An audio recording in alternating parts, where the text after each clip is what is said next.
Hey, Nathan. Hey, Tati, sheesh.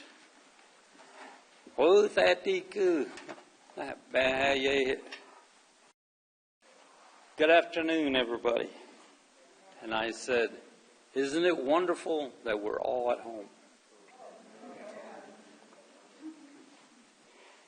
Today, the good people of Boulder and the Cheyenne and Arapaho tribes are going to try to clear the history about Fort Chambers to Sand Creek. The future is now. So will you all stand with me, those that can stand, as I offer a short prayer? So you all pray with me. Ho bahini sanabe kakune hauna. We he sanana nahata na ni taina. Hana yon hauna. No. Bekafafana ni taina at neka. And they call who hath an na. Hana be na he sheesh han neka. We who hath an na. Hanana aina, na hitta shina, hitta ne has nani dana hat neka. Who that he could now not deep net neka bet. Who had that now not deep. Natina as song, but hey date. Amen. If you all will remain standing as we show respect for the nation. And we're going to use the flag songs of the Cheyenne and Arapahos in place of the Star Spangled Banner as we do at home.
In the beginning, there was nothing but water. Then our Father created all the birds of the air, all the creatures under the sea. Then He created the first Arapaho and put him on the sacred pipe. Sa'itcha. As he floated, he began to cry. He began to pray. And our Father sent the animals to him to provide help for him. And the animals came and they spoke to him, asked him why he was crying. He said, "There is no place for me to put my pipe. There's no place on this water." And the animals asked him, "Well, where is their land?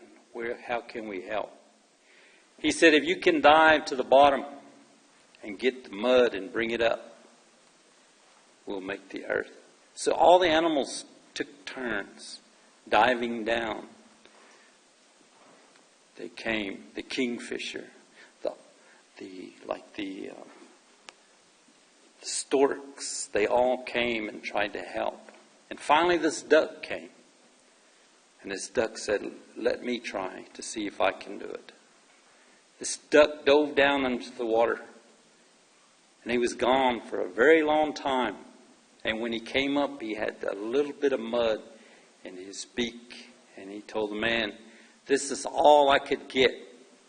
The man thanked him, put that mud on the pipe. A turtle came, and the turtle asked the man, "Let me try." The man said, "Go ahead." So the turtle dove, and he was gone for a very, very long time down.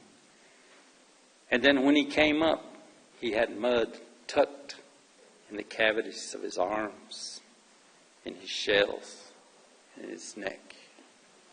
And the man took this mud from him and turned. And as he turned, he blew the dirt or the mud in those directions as he did.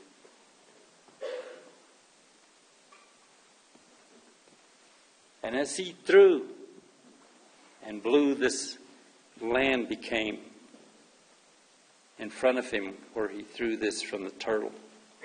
And this is how, according to the Arapaho legend, of how earth was created. Arapahos always say, "His jibet, hey sanan, na'a be ta'awut." My Father lives in heaven. My mother is the earth. And today, that pipe is still with the Arapahos. And within that pipe bundle is the duck and the turtle. These items are kept with the Northern Arapahos in Wyoming on the Wind River Reservation, and it belongs to all Arapahos. So this is a Arapaho honor song called an Eagle Song. So if you all rise.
Pivish, na Oka, na Tisanis, Monstan Hitanea. My name is Coyote. I'm Hiva Hitanea, and I'm Southern Cheyenne from Oklahoma. My name is George Levi. I said I'm Cheyenne from Oklahoma. I'm a Monstan Hitanea. That means I'm a Flint Arrow man. Good to see my brothers here. Flint Arrow men are Nokiats, one of our warrior societies. Kendall, Turtle, Brother Terry here. It's good to see our Daiwa and Nanahe relatives here. And for our people, the Cheyenne people, our creation stories pretty much falls along the same thing what Fred talked about. That Maheo, our creator, made this mop, this water, this ocean, and he put this we call it a bird, come over here, this duck and coots, and they dove down there, all the way down there, like Fred said, and they brought it up, and they brought this thing back we call earth. Then they gave it to Ma'in, that turtle, and it spread all the way over. And then Mahayan, our spirits, they created Histanio, the people, Cheyenne people. We created that. And that's where we come from, our creation story. Our people say we come from the stars, Cheyenne people. And we're here only for a little while.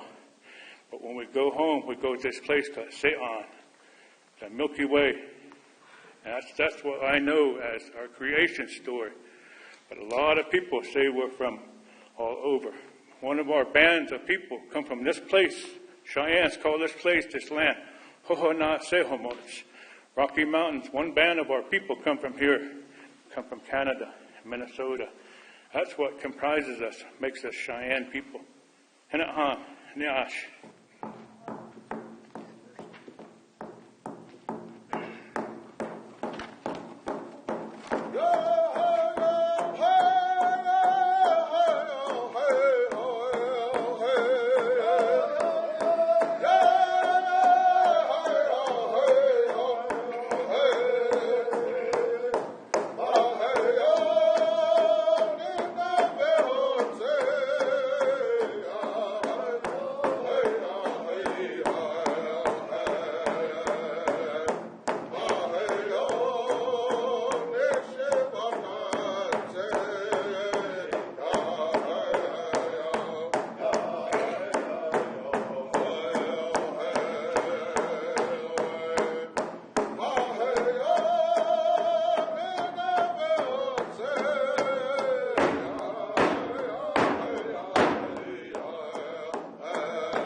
The Arapaho migrated from the north, probably we're talking like from historic times, and from around the Hudson Bay. And it said that they came down to the Great Lakes area, straight on south into the Nebraska area, then west to the Front Range. The Arapahos were here with the Grovons, here in the Front Range. At that time, the people had the land to take care of them. The land provided for them by sheltering from the mountains, by providing all the medicines they needed in the mountains and on the plains. There was plenty of animals here. There was herds of buffalo, many herds of elk that moved among the mountains. The antelope were thick here. So the land took care of the people. The Cheyennes migrated, and in historic times were in the Great Lakes areas when historic times began.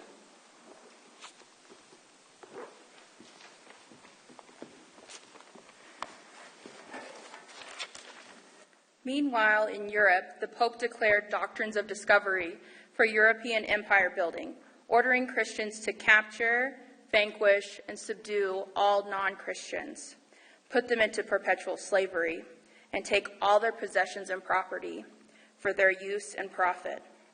According to the Cornell Law School website, the International Court adopted the doctrine of discovery, which continues to underpin Canadian and U.S. law today. Jefferson took the doctrine of discovery of the U.S. as law.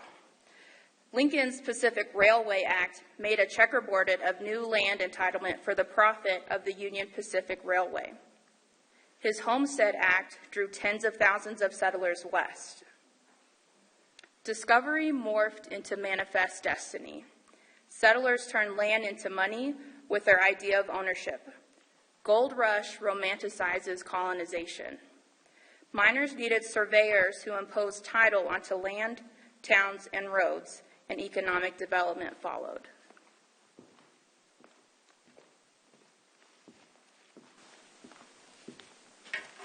Like I said, when history began to be recorded, the Arapaho and the Grovon were on the Front Range here in what is known as Colorado today. In the early 1820s, the smallpox epidemic hit the Grovons and nearly wiped them out. So the Grovons left Colorado and moved to the Milk River Valley to get away from the white people who they said brought sickness. They are still there today. The Arapaho stayed, and the Cheyenne moved into the Black Hills area. So when the government, or the territorial government of Colorado began to move the Arapahos around in Colorado, the Arapahos found the Cheyennes in the Black Hills area. Okay, George Bent and his partner, St. Verrain, created Bent's Fort, which is on the Little Arkansas. So, to get more trade there, George Bent married a Cheyenne woman by the name of Al Woman. This way, he brought all the Cheyennes into the plains area to trade at his fort. You remember that George Bent at one time was the Indian agent for the Cheyenne and Arapaho tribes. So he married for money. So the first treaty was in 1825 with the Cheyennes, and it was called a friendship treaty, in which The government and the Cheyennes agreed that they would be friends. They would not be in warfare with each other. The next treaty was in 1851. The government wanted to basically start to recognize where all the tribes lived. The 1851 Treaty of Fort Laramie, they invited all the Plains tribes to Fort Laramie to sign a treaty. And we didn't mind this treaty because it didn't do anything except the United States government told us that they would pass through our land, but they wouldn't stay. So the Cheyenne and Arapaho go to Fort Laramie. As soon as they get there, the Cheyennes kill 2 Shoshones. We can't take them anywhere. But anyway, this treaty restricted the Cheyenne and Arapaho in no way because it allowed them Wyoming, all of Colorado on the Front Range, into South Dakota, Nebraska, and Kansas.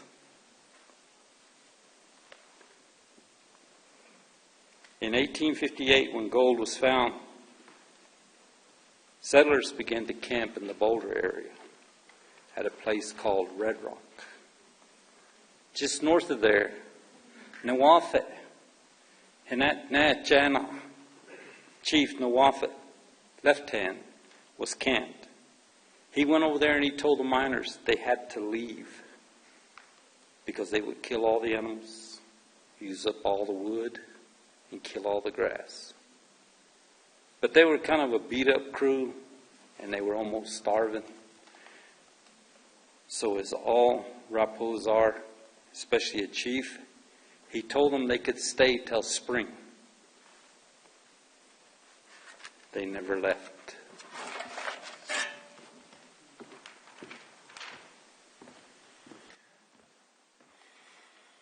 Settler historical records agree. Nuat said, "Go away. You come to kill our game, burn our wood, and destroy our grass." But then he took pity on them, and he let them stay when they promised, "We'll leave in the spring. We swear." But then gold was found in January, and after striking gold, the settlers founded the city of Boulder. And here we remain.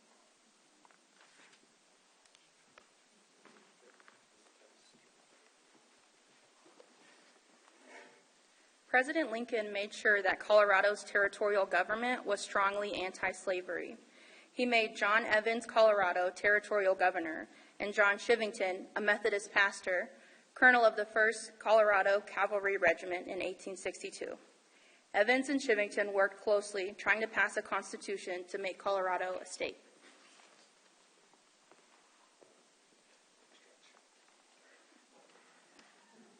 It's stretch break time. Take a stretch. It's intense stuff.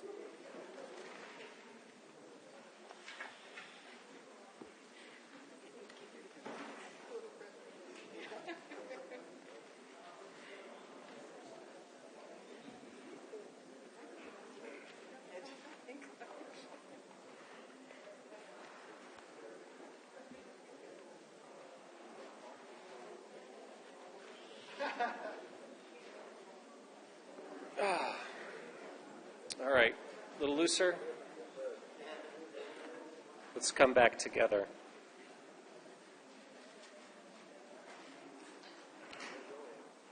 I'll give us another second.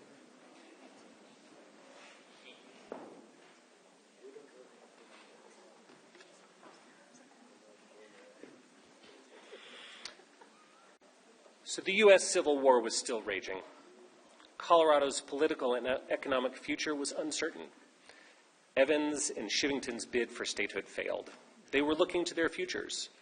Evans was also the appointed Indian agent for Colorado, who was supposed to enforce treaties, keeping settlers away from indigenous areas and honoring agreements for provisions to tribes. Instead, Evans believed that Indians didn't have souls. They were heathen savages. He was an agent of the doctrine of discovery and manifest destiny.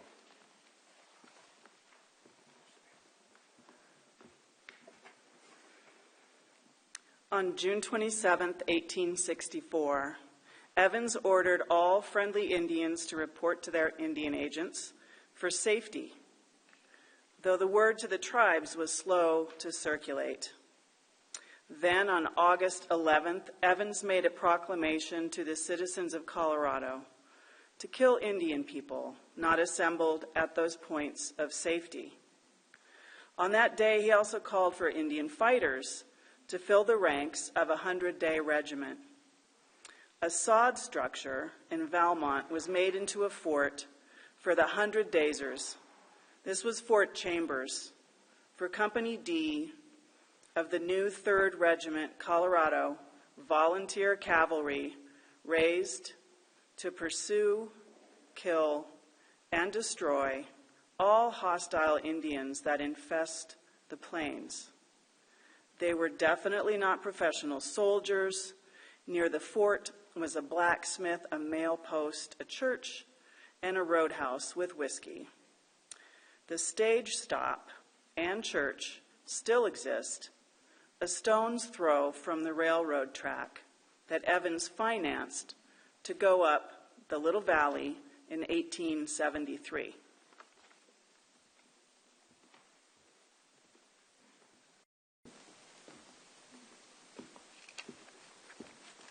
Before the first proclamation, Governor Evans made an attempt to meet with all the chiefs of the Cheyenne and Arapaho tribe. He set it up to be in the plains. The dog soldiers kept the Cheyenne chiefs from meeting with Evans. This upset Evans because they would not meet with him. They refused to meet with him, and he remembered this. So when his first proclamation was put out, it gave the Indians a chance to be separated from the friendlies to the warring factions of the tribes. To do this, all they had to do was move closer to the forts. And his proclamation split the tribes. His proclamation told the northern Arapahos to draw their rations at Fort Laramie. Told the northern Cheyennes to draw their rations at Fort Robinson. He told the Cheyenne and Arapahos to draw their rations at Bent's Fort. So what does this do? Splits them on either side of Denver. Now you got to remember, with the first proclamation, the Indians lived out on the plains. They moved with the herds. They moved with the game. They camped around good water. So this proclamation was not received by the tribes for a long time. And when it was finally received by the tribes on September 4th, Chief Black Kettle got George Bent, the son of William Bent, an owlwoman, to write a letter asking for peace. Black Kettle, Chief Black Kettle, and Chief Left Hand went to the dog soldiers and ransomed white captives. They used these white captives as a means to convince Major Wynkoop that they were serious about peace. Up until this time, Wynkoop, Soul joined the army to fight Indians. This was the first time that they were going to see that the Cheyenne Arapahos were truly humans, not savages or heathens without soul. When they met, he sent the letter with an old man by the name of One Eye, him and his wife. But you got to remember that before this, Chief Left Hand took some warriors and was going to ride to Fort Lyons to ask for peace, because they had seen the first proclamation too. When they rode into distance of Fort Lyons, they were fired upon. So they turned around and rode back. So this One Eye said, I will go even if it means my death. That's how much peace meant to them. So he went. and by luck, he was picked up by a patrol and taken in. Wynkoop seen that there was captives that he could save, and that's why he went and met with the tribes. He met with them at the Smoky Hills River in Kansas, what is now Kansas. And when he seen them and talked with them, he realized that they were serious about peace. He told them that they should meet with Governor Evans and Colonel Chivington. This is how the Camp Weld meeting came about. The Camp Weld meeting was nothing more to Chivington and Evans but a way to set up Sand Creek.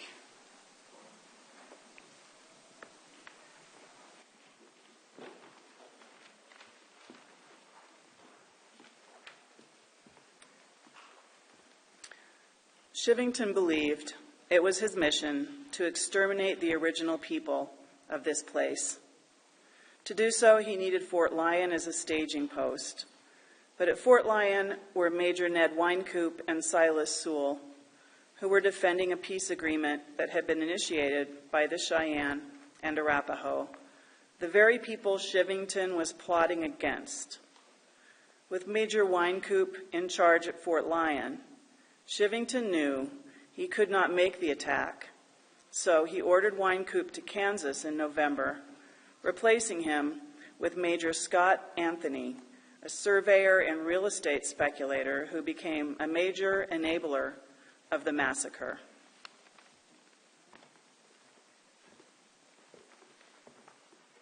In October 1864, Company D from Fort Chambers was south of Denver, led by Captain David Nichols.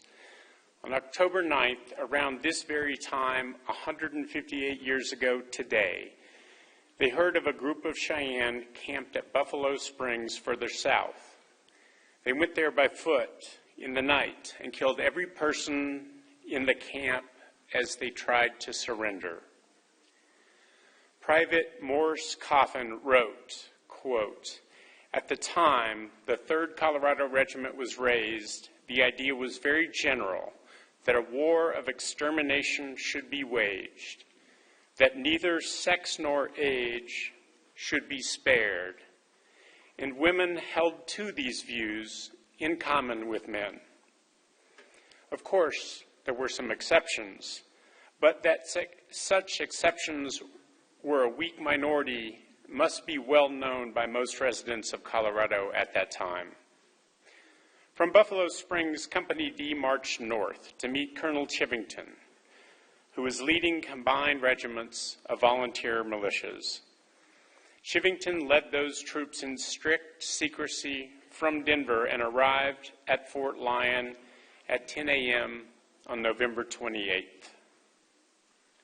He then immediately barricaded the camp to prevent anyone leaving to warn the tribes, then told the Fort Lyon soldiers of his plan to attack a village of Cheyenne and Arapaho along Sand Creek. The soldiers told him the village was peaceful and that less friendly warriors were camped farther away, but Chivington ignored them. Arguments erupted. A Lieutenant Hardin quit on the spot. Around 6:30 the next morning, Chivington's troops, sleep-deprived and hot from liquor, arrived at the village.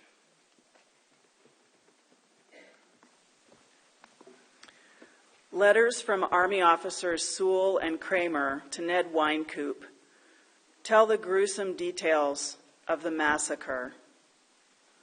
To avoid further trauma, we are not quoting them out loud here. Links to them will be on the Remembrance Planning Circle website. Please read them.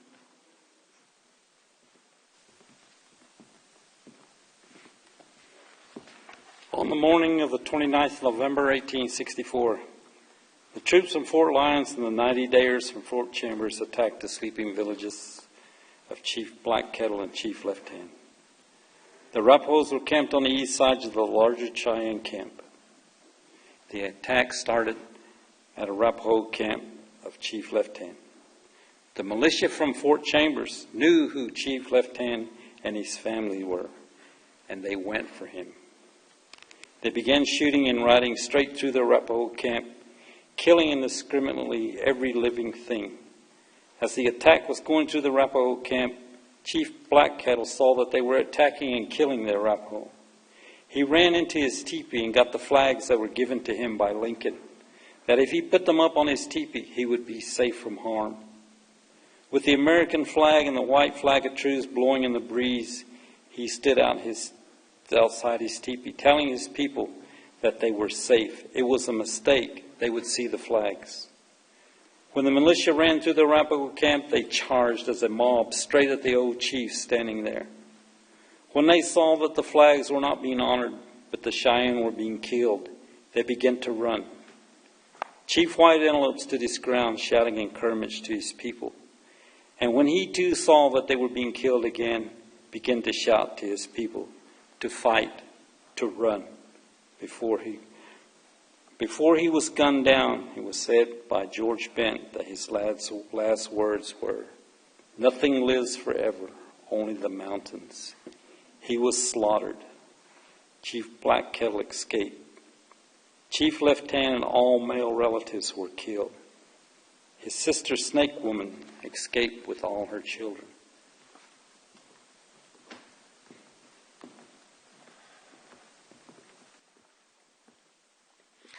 In a memoir for his family, enlisted man Isaac Clark wrote, "The colonel ordered us to go to a high hill and turn our artillery on the village. We went to the place ordered, but refused to unlimber our guns, and so we sat there and watched the massacre. That was what it was, for as far as we could tell, the Indians did not fire a shot.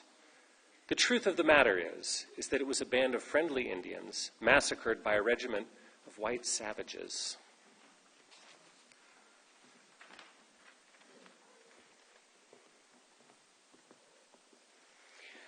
On the settler side, the voices of the men who chose to do right were as clear and strong as the voices of those who chose to do wrong, but they were fewer.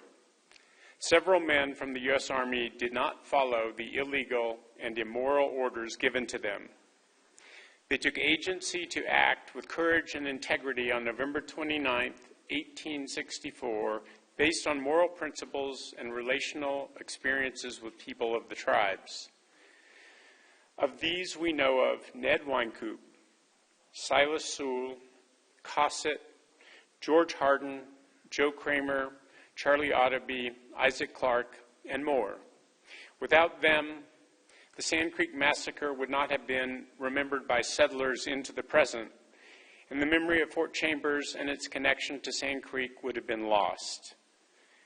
It nearly happened that way, but not now, not anymore. We will all remember now. Time to stretch again.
First of all, I'm a Sand Creek descendant, as most of our people here are, Our Arapaho people and Cheyenne people, this is our homeland.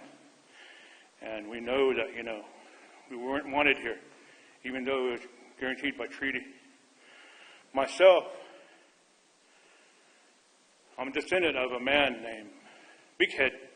He was one of our, we say, Hemadan Hotnahitanea, the Cheyenne dog soldier. My mother's family, they're primarily dog soldiers and bowstring warrior society men. And my father's side, they're elkhorn scrapers, chiefs, and bowstring. And myself, I'm Kitbox. Some of my brothers here. I know, talked earlier about our people. Our Cheyenne people Arapaho people were unmatched amongst Indian people. We were warrior people. And I had an ancestor, his name was Big Head.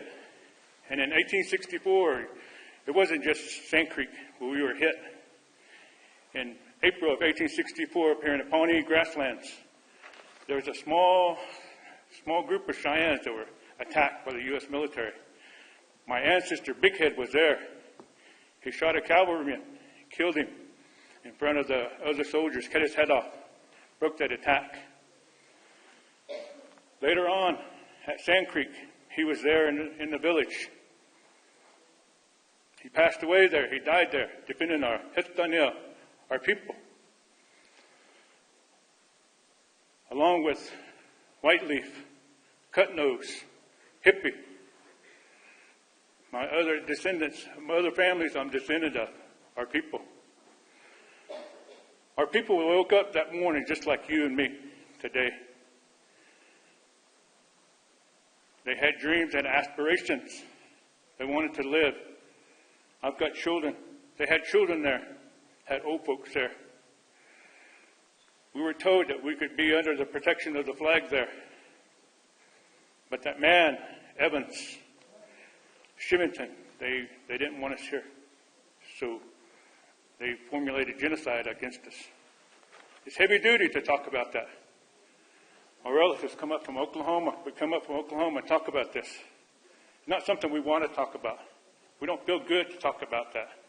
But it happened. But we have to tell this story. It's our story, but it's also you guys' story because you live here. We come back to here. This is our home. My mom, my mother, my relatives, they're tall bulls. They come up here from Denver a while ago. 1869, July 11th, this place we called White Buttes, south of Sterling, Colorado. We come to Colorado again. We were attacked again, Cheyennes. We lost our relative, Tall Bull, who was killed up there. Wolf with Plenty Hair, another dog soldier, were killed there. So this is what it's about to us. This is real. This is not something we just talk about. We all have personal stories. We all have trauma that we carry around with us as Cheyenne, as Arapaho people. One of our Arapaho people, this old man, just passed away back home. His name is Poisel. He's a direct descendant. Nawat's sister. They just buried him the other day at Concho. And he carried a lot of information with him. So that's what we talk about, our people. You just remember us. Remember Fred. These men, these songs they sing. These songs are real. That's what we use them for. Remember our relatives here. Tony Cartwright. She's my relative on the Sutton side. Ida Mae Mahaffey, I'm related to them. My relatives over here. I'm 3/4 Cheyenne. I'm a quarter Arapaho. Proud to be who I am. But this is who we are. Hinahan. Hinahan means I'm done talking. So I'm going to give it back to y'all. Nyash.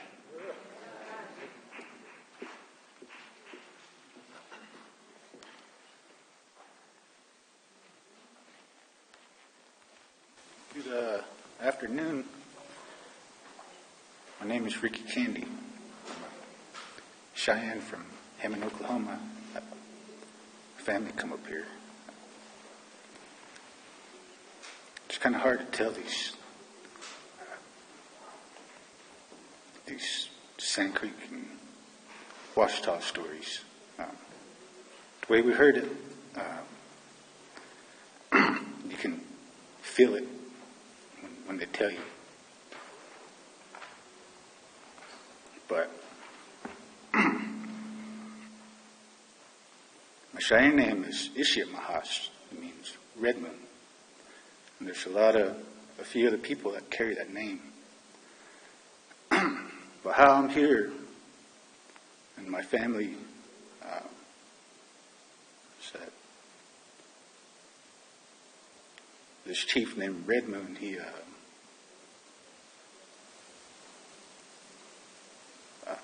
made a place for us in Hammond and Cheyenne. You say Ishiamahaven. It just means Red Moon's haven.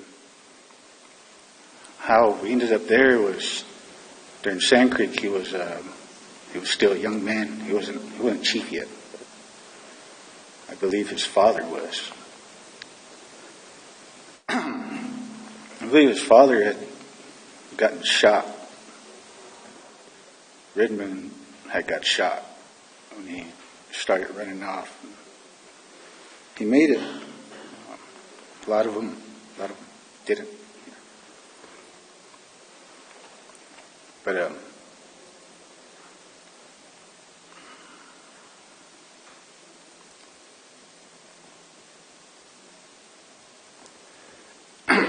if he didn't make it, if he didn't run, I wouldn't be here.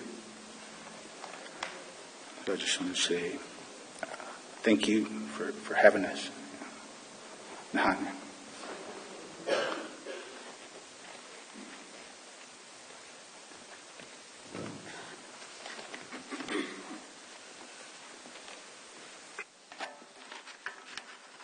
Hello, my name is Tony. I'm Southern Arapaho. I grew up near Calumet, Oklahoma, on my grandparents' allotted land. I was raised by my grandparents, John and Rose Charco Pedro. I come from the Pedro, Charco, and Dyer family. This story that I'm going to share with you today was told to me by my grandmother, Rose Charco Pedro. Sand Creek, November 29th, 1864. On this morning, an Arapaho woman was inside her teepee with her two small children, a boy and a girl. The mother told the children that the soldiers were in the camp and that she was going to cut open the back of the teepee, and when the soldiers come to the door, they are to run out the back and to run and to run and to keep running. So they did as they were told, while their mother fought the soldiers at the teepee door. This gave them time to escape. A day or two after the attack, these children were found wandering by a Mexican family. They were able to get the children to go back with them to their cabin. This family took care of these children as their own for a couple of years. They gave the boy the name Pedro and the girl the name Maria. One day, the Mexican man was away from his home. He seen a group of Indians riding south. He stopped and told them, and somehow got them to follow him home, where he showed them the Indian children, believing maybe the children might belong to the tribe. The leader spoke to the children in Arapaho, and the children understood. The leader told him, "These are our children." This group of Indians took the children with them. They were going to the agency at Darlington, Oklahoma. They turned the children over to the authorities at the agency. They asked the children their names, who their family was. The children only remembered their mother's name. The agent gave them first names, Tony Pedro and Maria Pedro. They kept the names Pedro as their last name. That is where my family name Pedro came from. That little boy, Tony Pedro, was my great-great-grandfather.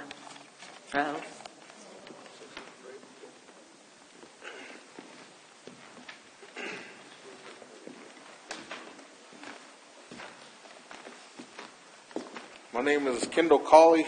I'm a Cheyenne from Hammond, Oklahoma. I'm a direct descendant of Owl Woman. The place we come from is called Hammond, Oklahoma. The population is roughly around 500-ish, and it's 50% Cheyenne and 50% Caucasian. Almost every family there is a direct descendant of Sand Creek and Ouachita. My family here, Sarah Orange, her mother Jolene Orange, they're from the Fingernail family. Their sons, Derek White Skunk and Darren, they're part of the White Skunks. They're direct descendants. Also, my father-in-law is here. He comes from Standing Waters and White Man's. They're also direct descendants. The story is of Yellow Dress there at Sand Creek. The mother was carrying a baby whenever the cavalry attacked. The baby was shot in the leg, which also passed through the mother. The mother died there, but the baby survived. And here in recent times, whenever our people would gather, they would honor that baby, which was a full-grown woman now, an elder. They would cater to her needs. They would honor her when we gather. And that was the story of Yellow Dress. And here are some of the names that are from Hammond, such as White Shield, Fingernails, White Skunks. This is just going off the top of my head. Magpies, Little Man. Little Man was from there. But I just wanted to let you know that our Cheyenne people are still here and we're doing really good. Thank you.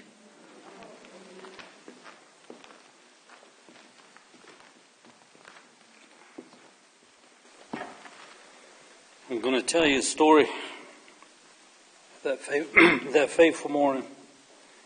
In this camp, there was a Arapaho chief by the name of Bull Bear, and his wife was a Cheyenne woman.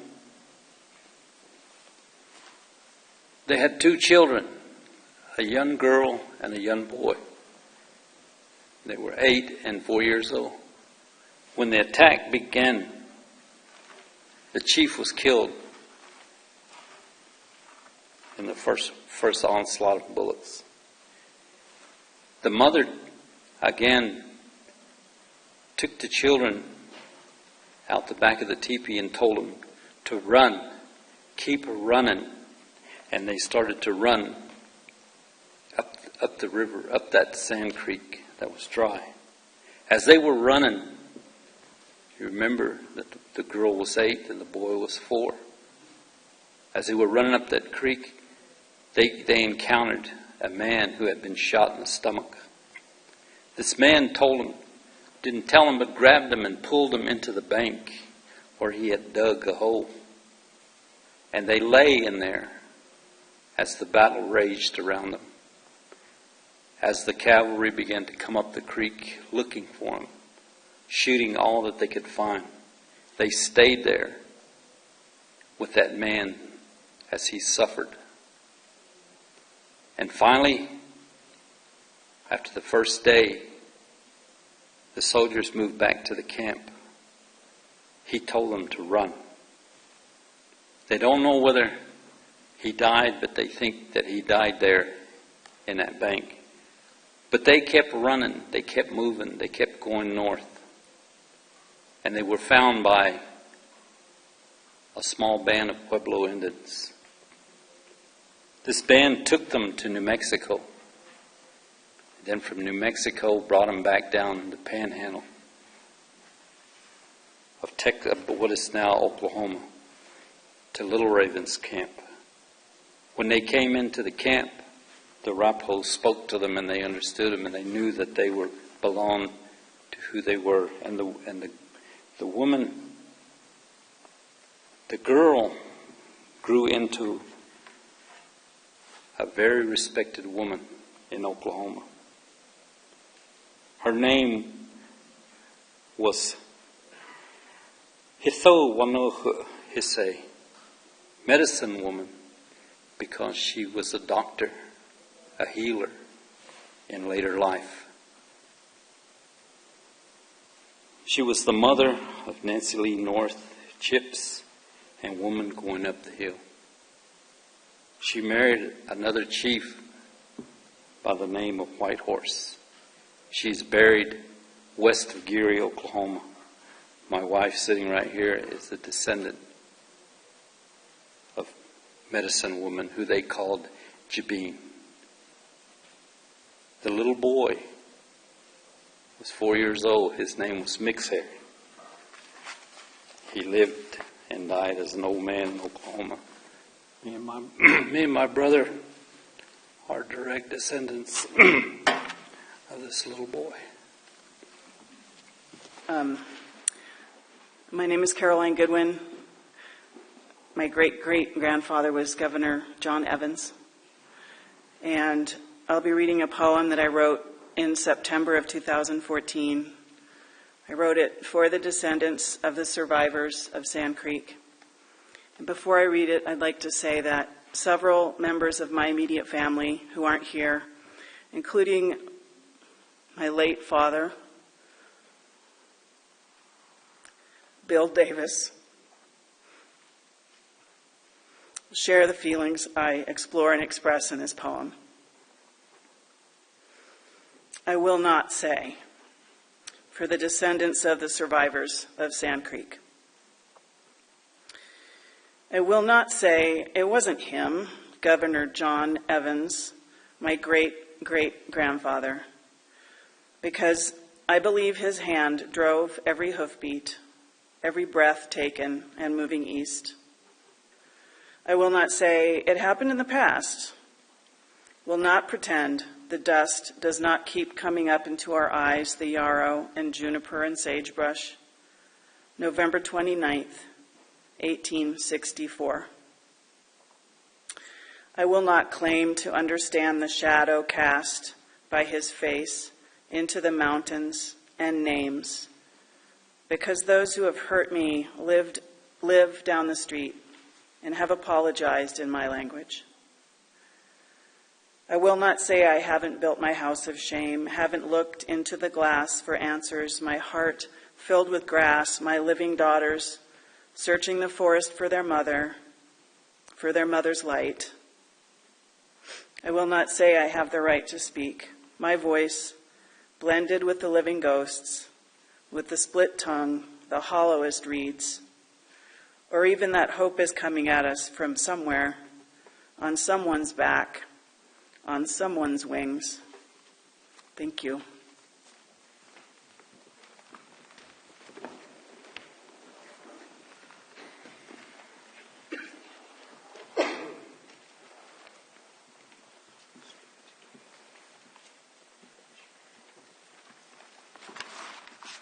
So we'll now take a stretch break.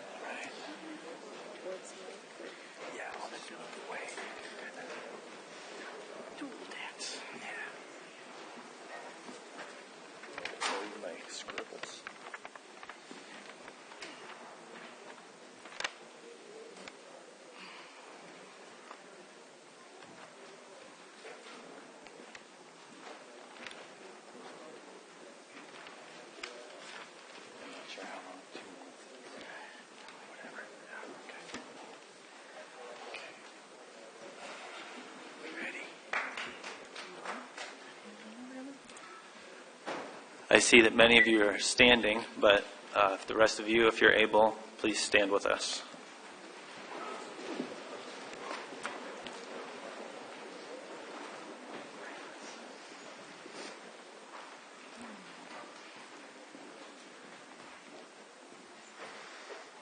Because many soldiers, including those of Company D, 3rd Colorado Cavalry, who mustered and trained near here at Fort Chambers, committed atrocities, implicitly and explicitly, in the name of Christ, we present-day faith leaders will now offer and facilitate a Christian lament. Anyone wishing to gather on or in front of the stage to participate in this lament, please do so now. Any audience members who feel moved to, please join in the response, which is a portion of the call and response sections to follow. You can each choose your own response word, amen, so be it, may it be so, or other.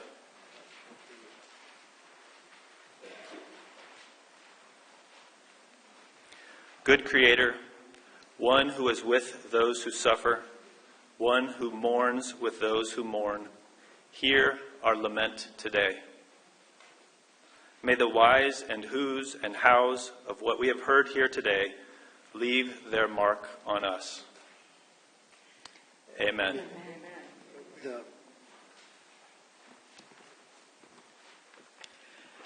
Spirit of life, we deeply lament the lives lost by the genocide our forebears perpetrated on the Arapaho and Cheyenne of Boulder Valley, in policy and in violence. We deeply lament that instead of asking, can we share this land with you, our forebears chose land theft, removal, and eradication, using religion to cloak their evil. Grant deep and peaceful rest to victims of the massacre at Sand Creek. Bring healing from trauma and sustenance in struggle to their descendants who today live in Oklahoma, Wyoming, Montana, and elsewhere.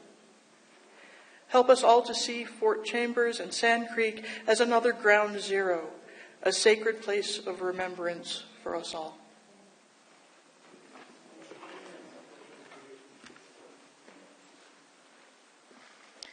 From generations of ignorance and silence regarding the legacy of Fort Chambers and Sand Creek.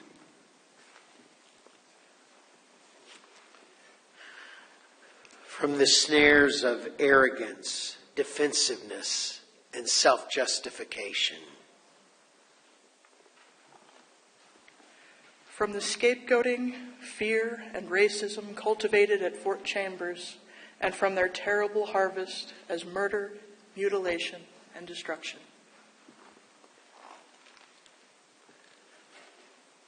From the dehumanizing and anti-Christ beliefs of the doctrine of discovery still influencing international law today. From the myth of manifest destiny and terra nullius, which enabled conquering white Americans to veil their greed, violence, and theft with deterministic religious language. From the effects of generational trauma on descendants of both victims and perpetrators of the Sand Creek Massacre. Free us and our neighbors, O Creator. Release us and our neighbors, O Creator. Free us and our neighbors, O Creator. Amen.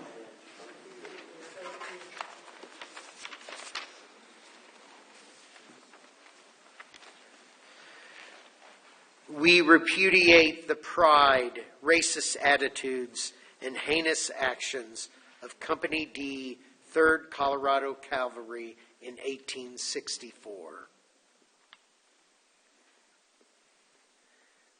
We confess our own ignorance, our attachment to security and comfort, our timidity in the presence of injustice.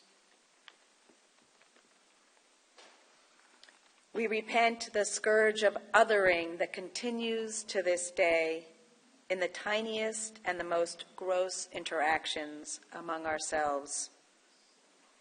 We ask forgiveness for the conscious and unconscious ways we have contributed to others' suffering.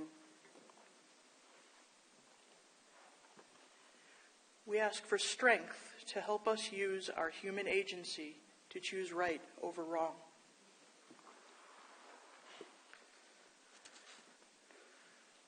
O Creator, Help us face the hard truths of Fort Chambers and Sand Creek.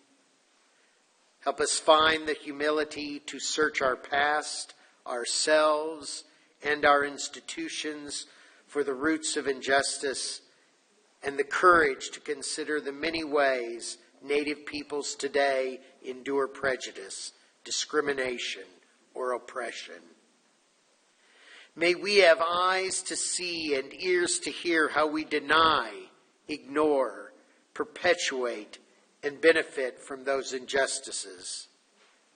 Help us seek good relationship with the Arapaho and Cheyenne and all those whose traditional territory we claim, so that they may return in their own way in full authorship in these lands.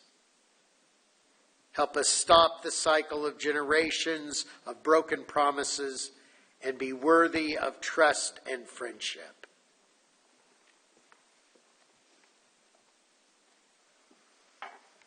Help us to learn to live with the truth of our own past in order to forge a just present. Help us to learn to live with the real complexity that marks our humanity, so that we may consciously change our actions to ones of justice.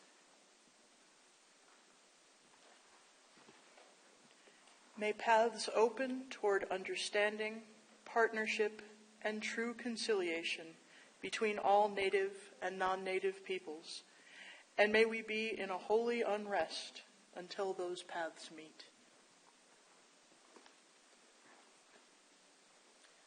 In the name of the Creator of all human and more than human creatures and our beloved earth. Amen. Amen. So be it. And we will now hold 2 minutes of silence.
Like this, at this period in time, we're going to open it up for any questions from the audience that you would like to ask anybody here on the panel. Any questions that you might have. So if you would come forward and use the mic so that you can be heard. We invite you to come down at this time so that we may entertain your questions.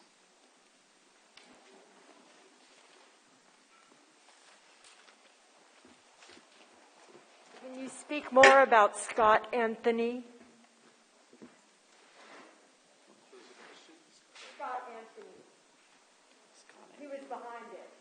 He was the one, that's what someone described as he was behind it all. I think the question was, can we speak more about Scott Anthony? Scott Anthony was the commander who replaced Wynkoop. And Chevington knew that he could not get this attack done in the manner that he wanted because he knew Wynkoop would not allow it. Wynkoop would fight him. So to get this done, he had Wynkoop sent back to Kansas, and he put Scott Anthony in charge of Fort Lyons. There's a lot of stories about Scott Anthony. I don't know whether they're true or whether it's just history. At times, history can paint a very bad picture of a person. But Scott Anthony basically allowed, well, he was the one that fired on Chief Left-Hand when he first approached. But he allowed Colonel Chevington to come into Fort Lyons and picketed the whole fort so that nobody could warn the camp.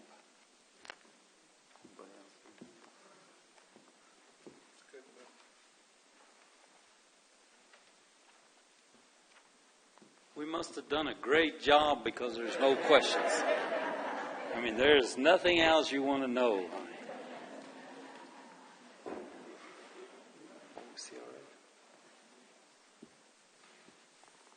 If you could go ahead and start coming down, because there's food involved here.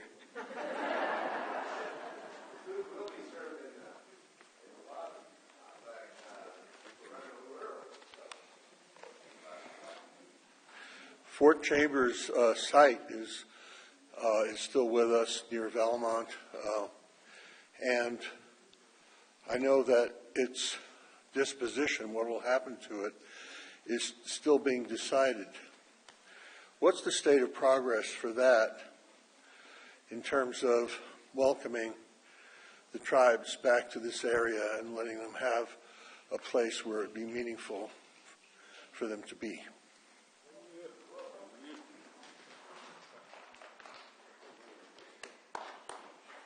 Thanks so much for that question. I'm Aaron Brockett, by the way. I'm the mayor of Boulder, so I can address this a little bit. The city purchased the land where Fort Chambers is understood to have been located, as well as the Boulder Poor Farm, several years ago. And we've been getting ready to work on a process for what to do with that. So that process just began earlier this year. Actually, this city council back in January at our retreat asked for this to be one of the highest priorities for the next, well, it's a little bit of a year in, but for this 2-year period, to determine the future for that, but very much with the highest priority of consultation with the tribes that were impacted by the horrific massacre, the horrific Sand Creek Massacre. So that's critically important. I think it's the most important thing, most important factor in what happens to that land. So there have been consultations that have already gone on with the Cheyenne and the Arapaho and others. So those have been private at this point. This has not been a public process in order to give the tribes the space to ask all the questions and give the input they need initially that we're then channeling into the next steps. So there's going to be some public announcements before too long and public events where people can learn about the conversations we've been having with the tribes and also weigh in with your own opinions on what could come next. And that process is pretty wide open. And we asked specifically, I did personally, to keep all options open for all of us working together in terms of management, in terms of ownership of the land going forward, because the tribes need to have a hugely prominent role in the future of this land in perpetuity. If that covers it.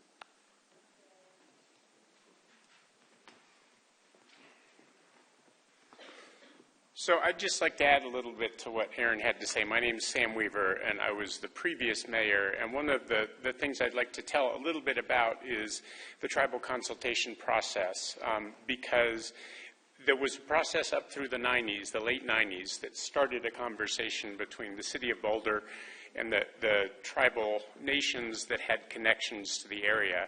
And that got to a certain point, and then sometime in the mid-2010s, we revived that process, and everyone reached out and reconnected between the tribal governments and the city of Boulder government.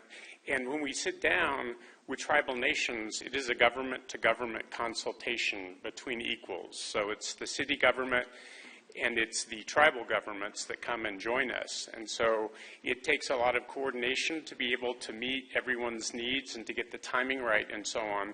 But those meetings started again in around 2015 and 2016, and we moved forward with those conversations about the first part that we needed to do was acknowledge the harms and recognize Indigenous Peoples Day. And so our first step forward towards hearing the trauma that the city caused, and it is the city because our city founding was based on a broken promise. And so first was to acknowledge that, and then was to move to the next step, which was agreed by the tribal governments with the city government to be the renaming of the park, which is now known as the People's Crossing.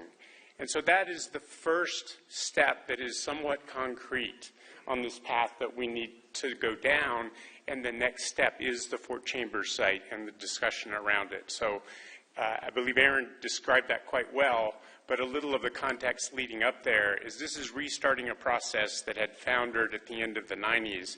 And so we could use everyone's help. Councils turn over every 2 years, and keeping this going is a matter of keeping it a priority as new members run for city council and so on. So your help and your attention to that gives support to the city to keep this process moving forward with Fort Chambers.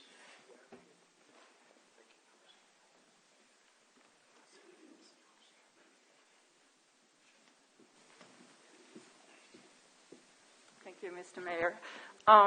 I would like the city to consider a process of land back. This is a sacred space for Indigenous leaders. They were here before us. They're the stewards of this, have been the stewards of this land forever. We are here thanks to them. We can never thank them enough. And I would really like the city to consider land back. Thank you.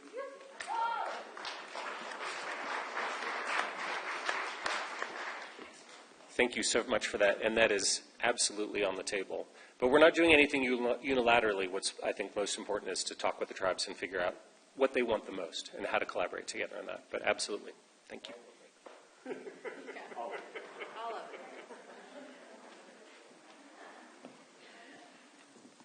Real quickly, I think that I'm also one of the representatives from the Arapaho tribes, or the Cheyenne and Arapaho tribes, that has met with City of Boulder. And they are very open to us on what we would like to see. You know, they value our opinions. And what we would like is we would like to work as a partner with them. You know, we don't want to just come in here and you know, not be able to partner with the people of Boulder and the government of Boulder. So it is really very interesting to talk with them. You know, we tease each other a lot, but we're doing a lot. So, you know, I look forward to the coming times. It did take a little bit to get the name of the People's Crossing to change the name of the park. But yes, we're very excited about these conversations with the mayor and the staff there at the City of Boulder. So we want to thank them for being open.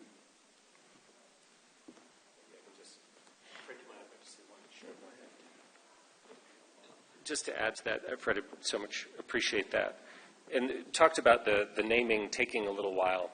This is a permanent partnership, right? Like we're talking about working together, to make decisions for all time. And many terrible things have happened in the past. We have so much further to go on this journey, but the city and the city government is 100% committed to doing these consultations and doing these collaborations and taking step after step after step to repair as much as we can of the historical injustices. So, thank you.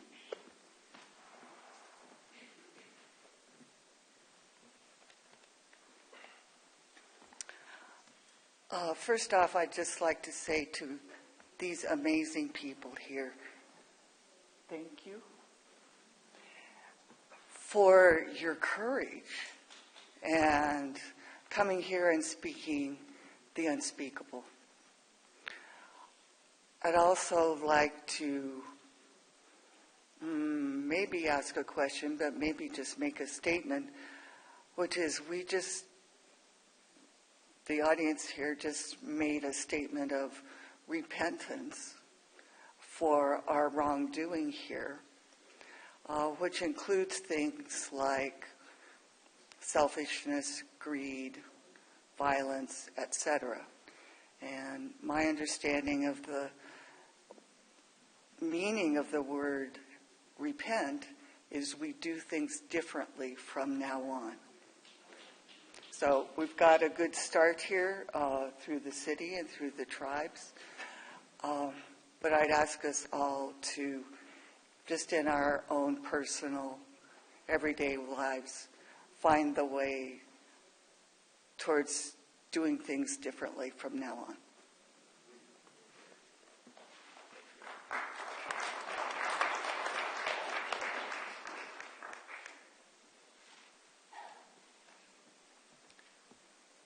Sort of piggybacking on that a little bit, I would like to say thank you again.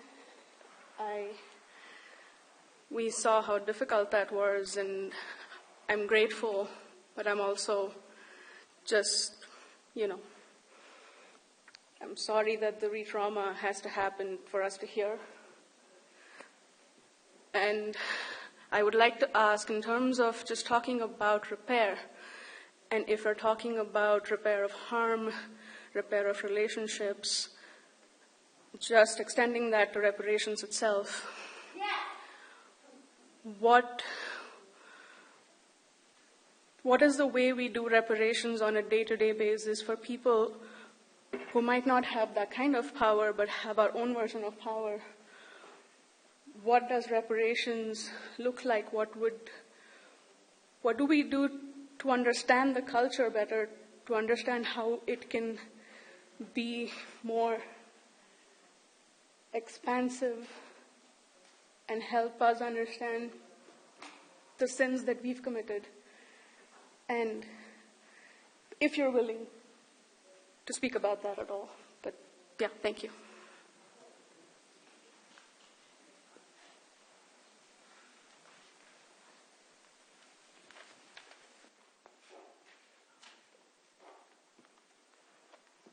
I can kind of respond to that. So I'm Automaster Black Deer. I'm from the Southern Cheyenne Nation. And I actually just moved back to Denver. So I'm like, welcome home to myself. So, yay. But an experience that I've had since being here is it's really isolating to be in a place that's my homelands, but I don't feel welcome here. Like, I don't feel like this is my home. So I think a lot of things where people talk about reparations or land back, everyone should learn about that, is how you can support tribal sovereignty on a daily basis, right? Tomorrow's Indigenous Peoples Day, which is not Columbus Day, and there's a lot of just general education that folks can do. You can do that on a daily basis, not just around federal holidays, not just whenever there's really cool events happening. Like, how can you support Indigenous people and support our futures, right? What does it look like to see Native people in the future? That's a great place to start. Do your own work. Don't ask Native folks to do this for you, right? We shouldn't have to peel our trauma out for y'all to learn something, okay? Start there. Support tribal sovereignty. Land back.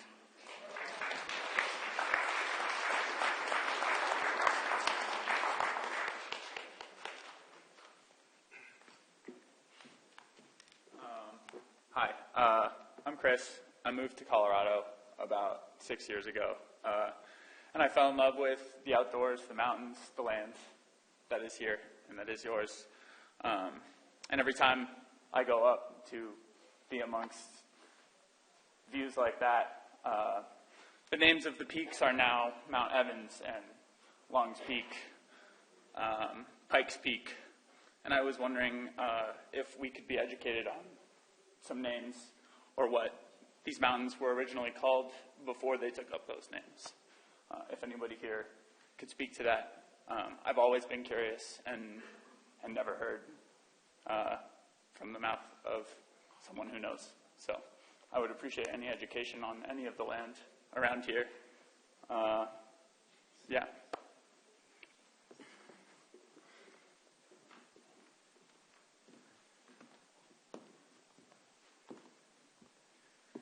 These mountains were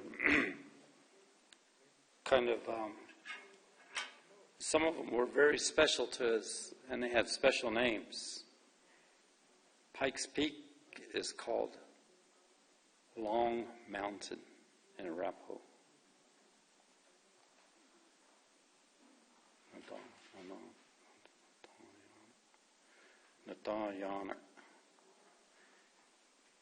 Then Mount Evans, soon to be Mount Blue Sky.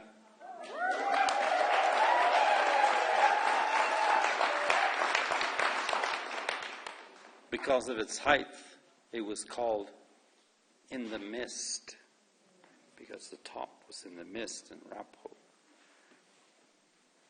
However, soon it will be called Hana.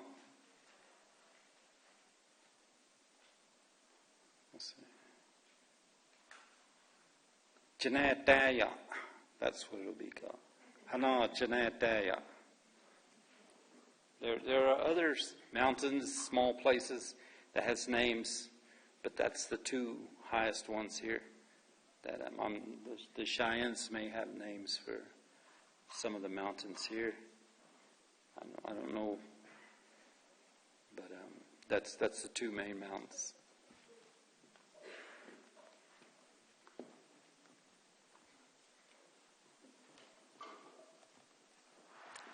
I am so thrilled that there are so many of us gathered together today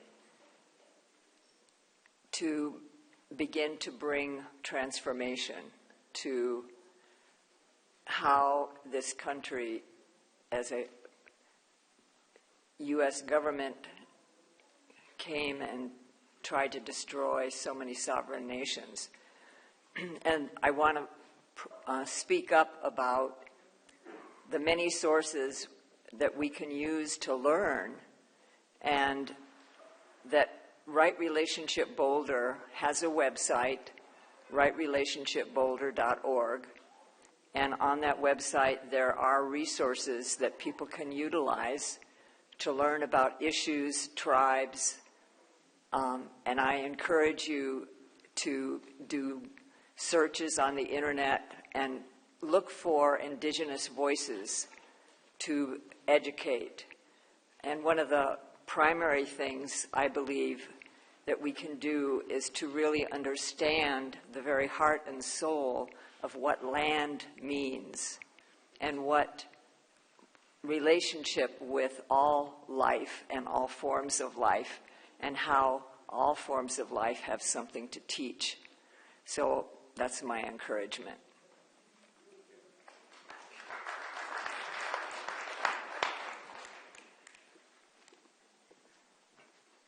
Tlazokamati. I'm part of an indigenous community here in Boulder, and thank you so much for doing everything that you're doing. My question to the city of Boulder is, what are you doing now to support indigenous people? We gather on a regular basis, on a weekly basis, to continue these traditions and to pass on to next generations. And every single time we have been called police to come and get us out. So I would like to know what you guys are doing to protect the indigenous people that are currently here. That it's not going to take a long time to go through all these red tapes. And where can we have a space where the neighbors are not going to complain about us and call police and kick us out? Because we've been moving from park to park because we cannot find a safe space. And even inside a studio, we have gotten into racism and things like that. So we would like to know what else you guys are doing to support the indigenous people of this land that are trying to continue to do ceremony, lodges, temazcales, all of that stuff, and how you guys are supporting us right here, right now.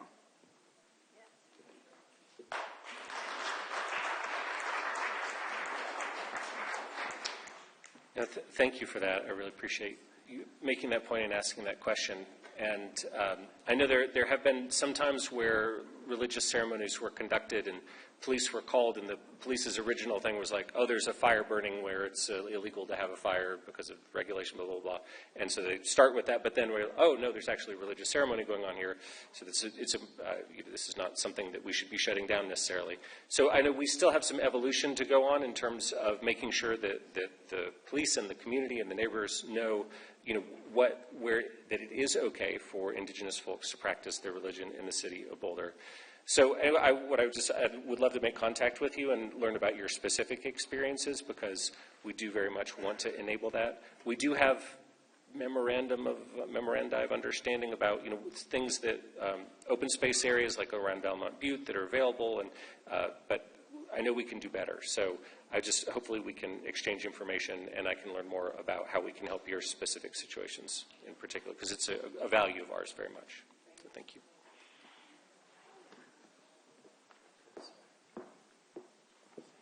I wasn't planning to speak, but my relative here said, well, tell them.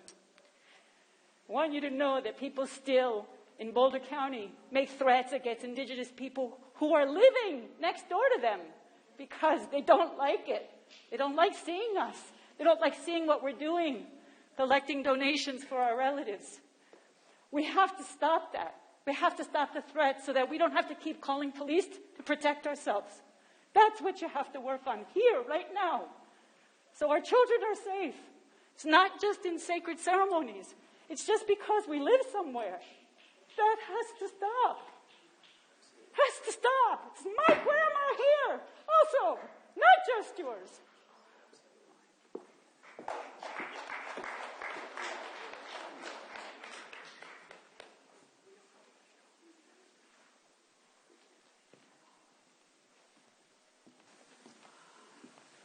To kind of address this a little bit, you do have to work with the governments of the cities. No matter what they put on you, always remember that you're a strong people. And you can find ways to work with the government to get your worship done. It's important that we worship in our own ways. As I made a statement this morning, the Cheyenne and Arapahos, when they worship and go back to language and culture, we go back to the 1800s with our religion, our culture. Let me tell you a story. Darren Geary, the drought with western Oklahoma is in a serious drought. So they told us, you cannot have fires. You cannot have fires of any size, any type. So we have sweat lodges there. And we need to have a pretty good sized fire.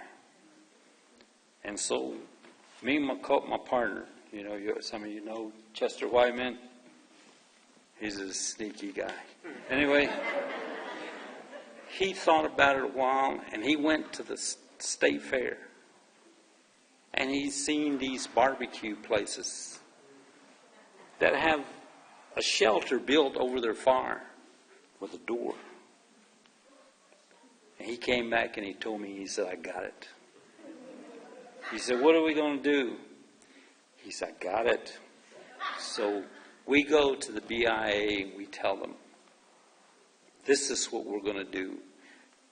Do you allow barbecue pits to run? Yes. How come you let them have fires? Well, their place is protected. They have a roof on it. They have sides on it. And doors on it. It's protection so the fire can't get out of hand. He said, what if we built the same thing to put our fire in? And they didn't have a question for that. So they said, well, go see the city. So we go to our hometown, and we go to the fire chief there. And he's already saying, no, you know. And he again goes through the whole rigmarole. Do you allow barbecue? Yes, we do. Well, then, what if we built the same thing? And he stood there looking at us for a long time, and he said, build your fire. So remember, we have to be just a little bit, with these ideals on how we can worship. I say we're in 1800s when we worship, but we have to adjust to the ways, and that's what we're doing with Boulder.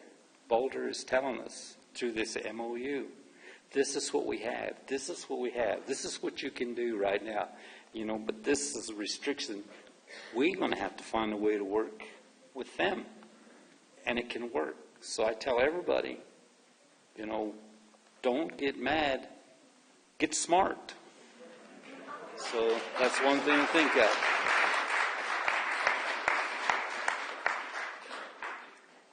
I just wanted to say, too, in allyship and talking about what non-Native folks can do to help make things better. So an example for the Seattle hospital, there's a lot of, Alaska Native folks that come down because that's, the biggest hospital near there. So when our relatives are in the hospital, we want to pray over them, right? And that usually involves smudging or some sort of, smoke, right? Which is not a fire, right, but it's still against hospital policy, right? So they partnered with a lot of local indigenous groups, and they made a smudging policy. So it's a special exception.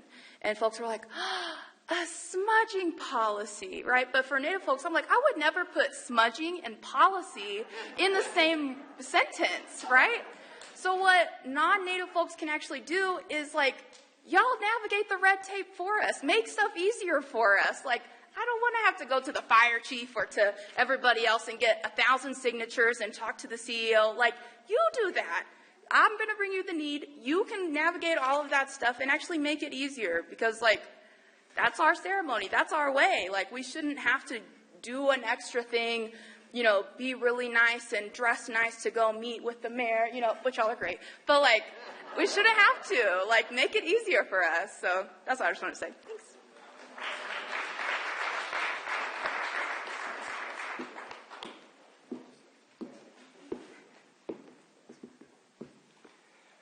First and foremost, my name is Frank Archuleta. I'm from Lafayette. I had just received the International United Nations Human Rights Award, Boulder County here. I'd like to thank you all for attending here. The one thing I would like to share with you all, education is our greatest tool in understanding and combating racism and discrimination, and it is essential, very essential, as far as oppression. The message I would like to leave with you all, basically, we must all live in peace and harmony. Don't forget the young. Don't forget the children. Do not forget the poor. Do not forget our people. There are so many different things you can all do to help out within the situations of the racist discrimination. We must dismantle it. Dismantle it, I say. And working with the city here, hopefully your word is true. Continue it. Continue the talks. There are other people out there who have voices. It's just not city government. There's many of us out there. I'd like to thank you all.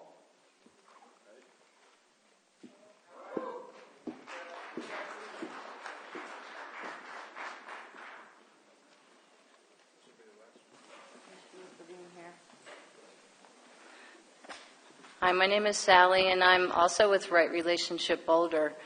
And I just wanted to highlight, I handed out some of these as people were coming in. This is an Arapaho language and culture camp that will be happening for its second year, and it's for one short week. And hopefully in the near future, we will be able to include the Cheyenne in that camp. And it was in Estes Park last year. This year it will be in Granby. And it's really important, education, language education. The elders are coming with the youth. The elders are getting older. It's hard for them to get here.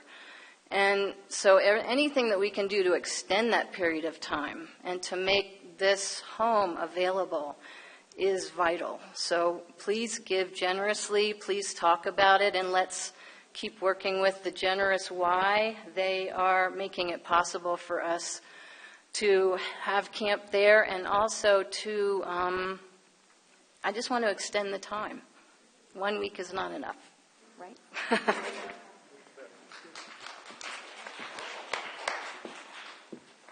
I want to take this opportunity to thank every one of you for coming, being with us. We don't mean to stop this question and answer. There's a lot of good questions, a lot of good comments being made, but we can continue them out into the lobby out there where we're going to eat. I told you there was food involved here, and so please feel free to come up and talk with them. Make us feel at home, because we are, and you are too. And so I want to say a short prayer. I want to pray for all of us. I want to pray for the food. And that's one of the things that we always do, is that we always pray. Remember, prayer is everything. So take his time and pray with me. Wait, hey, sanan, kakune haun. Hey, ne ka bata na ta na ni ta ina ne ka. Ne hit the shina. Ne hanana ina. Hit the hit ne asna ni ta na ne ka. We go at that ne chana ne mayors, ex-mayors. And ne ka bata. We ne ka. Chiban nothing ne ni ta ina ne ka. And they call who had fun had be the one and Chiban nothing had be thick and they call who had then on a bay na ishish and they call that Natty Nass on a bay. Amen.